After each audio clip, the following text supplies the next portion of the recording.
Russia के president Vladimir Putin और US के राष्ट्रपति डोनाल्ड ट्रंप के बीच में अलास्का में लगभग 3 घंटे तक बातचीत चली। लेकिन पूरी दुनिया के सामने इस बातचीत का कुछ ऐसा सच सामने नहीं आ पाया जिससे क्लैरिटी आ पाती कि आखिर इन दोनों के बीच में क्या बातचीत हुई है। डोनाल्ड ट्रंप ने बताया है कि उनकी बातचीत जो है पुतिन के साथ काफ़ी सक्सेसफुल रही है और कई महत्वपूर्ण मसलों पे दोनों में सहमति बनी। यूएस प्रेसिडेंट डोनाल्ड ट्रंप चाहते थे कि यूक्रेन पे किसी भी तरीके के हमले रशिया अब ना करे और युद्ध विराम किया जाए। रशिया के राष्ट्रपति व्लादिमीर पुतिन और यूएस के राष्ट्रपति डोनाल्ड ट्रंप के बीच में अलास्का में 3 घंटे तक चली बातचीत आखिरकार सफल नहीं रही वेस्टर्न मीडिया के हिसाब से। डोनाल्ड ट्रंप तो इस मीटिंग को काफ़ी सक्सेसफुल मान रहे हैं और उनका बोलना है कि रशिया के साथ कई सारे मुद्दों पे सहमति बन चुकी है, लेकिन यूक्रेन युद्ध को लेकर के कोई फिलहाल सहमति बनती हुई दिखाई नहीं पड़ी। और जिस विषय में ये चर्चा होना था वो था यूक्रेन का युद्ध, और उस मीटिंग से व्लादिमीर ज़ेलेंस्की जो थे वो बाहर थे और यूक्रेन का कोई भी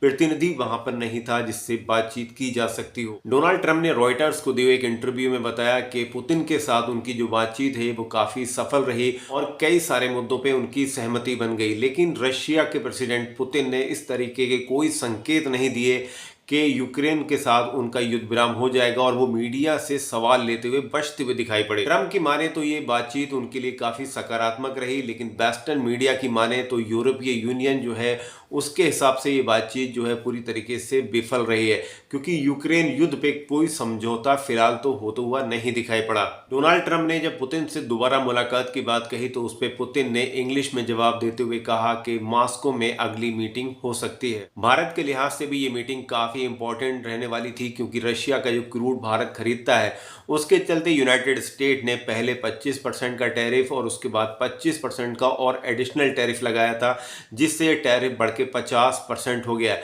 तो इस लिहाज से भारत की भी निगाहें इस मीटिंग पे बनी हुई थी। अब कुछ जानकारों का मानना है कि भारत के ऊपर कुछ और अतिरिक्त टैरिफ यूनाइटेड स्टेट नहीं लगाएगा। लेकिन अलास्का जाने से पहले डोनाल्ड ट्रंप ने एक पत्रकारों से बातचीत में कहा था और भारत को धमकी दी थी कि वो भारत के ऊपर और ज़्यादा प्रतिबंध लगा सकते हैं, लेकिन विशेषज्ञों का मानना है कि 50% से ऊपर टैरिफ अमेरिका नहीं लगाएगा, क्योंकि रशियन ऑयल के जो खरीदार हैं उसमें भारत ही अकेला नहीं है, उसमें टर्की भी शामिल है और उसमें चीन भी शामिल है। तो भारत पे अकेले 50% टैरिफ क्यों लगाया गया, जबकि अमेरिका ने चाइना के ऊपर 30% का टैरिफ लगाया है और टर्की के ऊपर सिर्फ 15% का टैरिफ लगाया है, और जबकि ये दोनों भी रशियन ऑयल के बहुत बड़े खरीदार हैं। उधर चाइना की टेंशन बढ़ाने के लिए जापान ने भी काम स्टार्ट कर दिया है, क्योंकि वर्ल्ड वॉर 2 के बाद से जापान ने अपनी मिलिट्री पे कोई ऐसा बड़ा खर्च नहीं किया था और उसकी जो सारी सिक्योरिटी की जिम्मेदारी थी वो यूएस की थी। लेकिन अब जापान ने अनाउंस किया है कि वो आधुनिक ड्रोन खरीदेगा,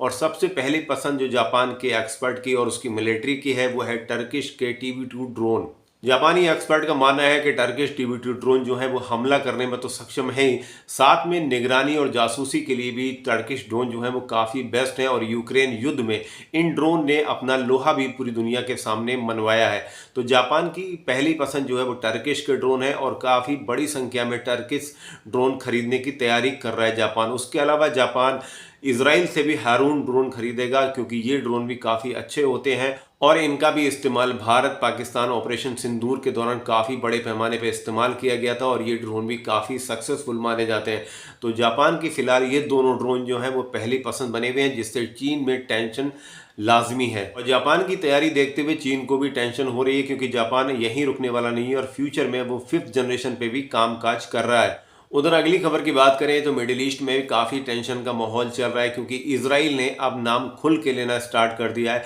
इसराइल जिस देश के अंदर फिलिस्तीन और गाजा पट्टी के लोगों को बसाना चाहता है उसका नाम है साउथ सूडान, और इसराइल के प्राइम मिनिस्टर बेंजामिन नेतन्याहू ने कहा है कि उन देशों से उनकी बातचीत चल रही है जहां पर इसराइल और गाजा स्ट्रिप के लोगों को वो लोग पनाह दे सकते हैं। तो उसमें पहला नाम जो सजेस्ट किया है इसराइल की कैबिनेट ने वो है साउथ सूडान का, और जबकि साउथ सूडान के अंदर खुद एक सिविल वॉर चल रहा है। तो ऐसे में गाजा पट्टी के लोग वहाँ पे जाएंगे कैसे? अगर वो वहाँ रहते हैं तो वहाँ भी वो एक सिविल वॉर का ही शिकार होके रह जाएंगे। तो गाजा पट्टी के लोगों का जो फ्यूचर है वो अंधेरे में दिखाई पड़ता है। फिलहाल तो उनके किसी भी तरह की राहत मिलने की कोई उम्मीद नहीं है। उधर जो इसराइल है वो रुकने का नाम नहीं ले रहा है। गाज़ा पट्टी के अंदर उसने ज़मीनी ऑपरेशन को काफ़ी तेज़ी से लागू कर दिया है और जो बॉम्बिंग है उसकी तो वो हो ही रही है। एयरफोर्स से तो लगातार हमले जारी हैं, लेकिन उसके अलावा जो ग्राउंड ऑपरेशन है उसमें भी इसराइल ने काफ़ी तेज़ी लाई हुई है, जिससे वो हमास को पूरी तरीके से ख़त्म करना चाहता है और बोलता है उसके सारे बंधकों को बिना शर्त रिहाई के बाद ही युद्ध विराम हो सकता है। अभी तक ईरान और लेबनान या फिर यमन के हुतीस की तरफ से जो हमले हो रहे थे इसराइल के ऊपर, उनमें काफ़ी कमी आई है और इस वजह से इसराइल जो है वो सीरिया और गाज़ा स्ट्रिप के ऊपर काफ़ी कॉन्सेंट्रेट कर रहा है और वहीं पर वो सबसे ज़्यादा बड़े पैमाने पे हवाई हमले या फिर ज़मीनी कार्रवाई कर रहा है, क्योंकि गोलान हाइट्स के ऊपर तो वो अपने सेटलर्स को बसा ही रहा है, उसके साथ साथ उसने गाज़ा स्ट्रिप में भी अपने सेटलर्स को बसाना स्टार्ट कर दिया है। अगर ऐसे ही चलता रहा तो गाज़ा स्ट्रिप को 1-2 साल के अंदर पूरी तरीके से फिनिश कर दिया जाएगा।